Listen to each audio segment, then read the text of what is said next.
কয়লা পাচার মামলায় ভোট কুশলী সংস্থা আইপ্যাকের অফিসে তল্লাশি এবং তাতে মুখ্যমন্ত্রী মমতা বন্দ্যোপাধ্যায়ের হস্তক্ষেপ ঘিরে আইনি লড়াই চলছে শীর্ষ আদালতে। সেই শুনানিতেই এবার ইডির রাজ্য সংঘাত আরও তীব্র হলো। রাজ্য বিধানসভা ভোটের মধ্যেই মঙ্গলবার আইপ্যাক মামলার শুনানিতে রাজ্যের আইনজীবী তথা তৃণমূল কংগ্রেস সাংসদ কল্যাণ বন্দ্যোপাধ্যায়কে কড়া ভাষায় ভৎসনা করল দেশের শীর্ষ আদালত। বেঞ্চ স্পষ্ট জানিয়ে দেয়, আদালতের কাজের সময় নির্ধারণ করার অধিকার কোনো পক্ষের নেই। কলকাতা আইপ্যাকের অফিসে ইডির তল্লাশি এবং সেই ঘটনায় মুখ্যমন্ত্রী মমতা বন্দ্যোপাধ্যায় ও রাজ্য পুলিশের ভূমিকা নিয়ে দায়ের হওয়া মামলার শুনানিতে শুরু থেকেই তীব্র বিতর্ক হয়। মঙ্গলবার বিচারপতি পি.কে. মিশ্র এবং বিচারপতি এন.ভি. আঞ্জারিয়ার ডিভিশন বেঞ্চে ফের এই মামলার শুনানি চলে। সেখানে কল্যাণ বন্দ্যোপাধ্যায়ের উদ্দেশ্যে বিচারপতি মিশ্র একাধিক প্রশ্ন তোলেন। তিনি জানতে চান, কেন্দ্র ও রাজ্যে বিভিন্ন রাজনৈতিক দল ক্ষমতায় থাকাটা অস্বাভাবিক নয়। 2030 বা 2031 সালে যদি তার দলই কেন্দ্রের ক্ষমতায় থাকে, সেই অন্য কোনো দলের মুখ্যমন্ত্রী একই কাজ করেন, তখন তিনি কি করতেন? বিচারপতি প্রশ্ন তোলেন, মামলা দায়েরের সময় কি কেন্দ্রীয় সরকারের বিরুদ্ধে পদক্ষেপ নেওয়া হয়েছিল, নাকি শুধুমাত্র ইডি আধিকারিকদেরই নিশানা করা হয়েছিল? পাশাপাশি বফার্স মামলার প্রসঙ্গ টেনে তিনি মন্তব্য করেন, প্রতিপক্ষকে চাপে ফেলতে কি বফার্সের মতো উদাহরণ টানতে হবে?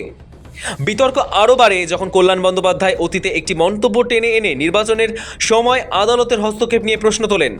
বলেন, অনেক বছর আগে জমি সংক্রান্ত একটি মামলায় তৎকালীন প্রধান বিচারপতি বলেছিলেন, নির্বাচনের সময় আদালত এই ধরনের মামলা থেকে দূরে থাকবে।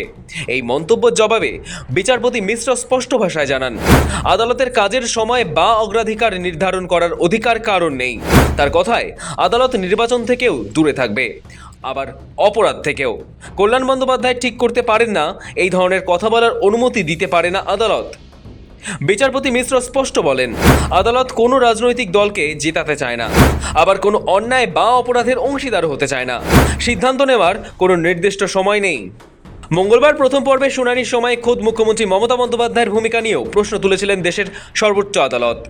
বিচারপতি পি.কে. মিশ্র রাজ্যের আইনজীবী কপিল সিব্বলের উদ্দেশ্যে বলেন, মুখ্যমন্ত্রী যদি ইডির তদন্তে ঢুকে পড়েন, তাহলে ইডি রাজ্য সরকারের কাছেই প্রতিকার চাইবে, যার প্রধান আবার মুখ্যমন্ত্রী নিজেই।